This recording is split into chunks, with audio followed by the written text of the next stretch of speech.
What is the difference between the Lord's appearance in this world and our appearance in this world? Lord Kapila Dev has said, Karmana daiva netrena. The conditioned soul is forced to take birth in a particular womb of a particular species of life due to his past karma. Therefore, for the ordinary soul, we say it is his birthday. But for the Lord, we never say birthday. We say his appearance day. Just like we celebrate our birthdays. Do you know what it was really like at the time of your birth? Huh? Was it a joyous occasion? You were crying and screaming. You were about this big, and you were being forced through an opening about this big. You're being crunched. And your mother, my God, you know what she was doing? She was screaming, she was crying, she was vowing at that time, I'll never do this again. This is too much. Right? Doesn't every mother? Of course they forget after time. But while it's happening, it's a very, very painful experience. Of course, I cannot speak from my own realizations. I can only speak from what I have heard. But the baby is crying and the mother is crying, not in ecstasy, but in agony. Right? It is said when you cry cold tears, that's ecstatic. And when you cry hot tears, that means you're in great distress. And both the mother and the baby are just crying hot tears like anything. And the baby's just crying and crying and crying, and the mother is just, oh. And in this way, happy birthday.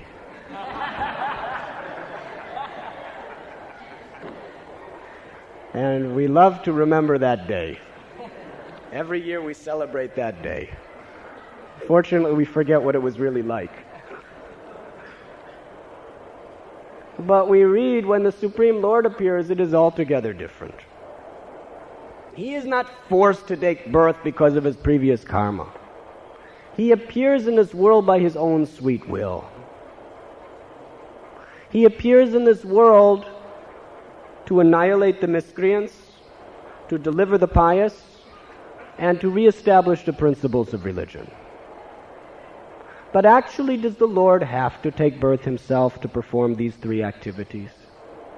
He can do this through the agency of his devotees. He can destroy the miscreants in any way he wants, through the agency of material nature, through the agency of his devotees.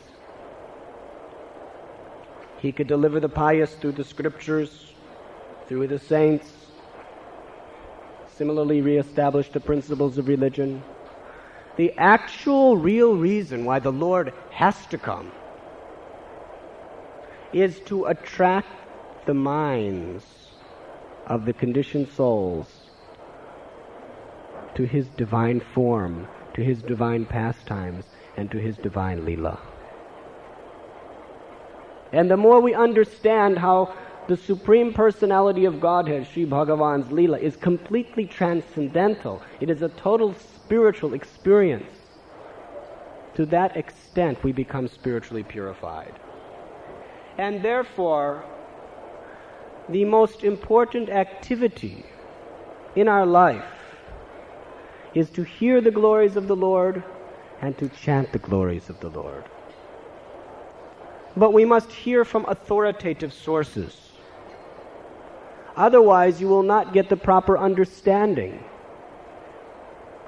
Just like there are so many people who have so many opinions of Lord Sri Krishna's Lila or Lord Sri Ramchandra's Lila.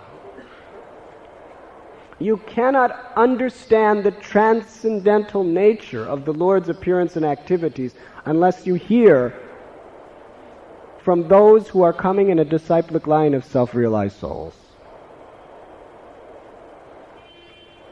One who knows God can reveal God. Otherwise, we find that there are so many people who know Krishna's pastimes, but they really do not know anything about Krishna. There are so many people who know Ram's Lila, but they know nothing about Ram. People are seeing the Mahabharata every Sunday morning.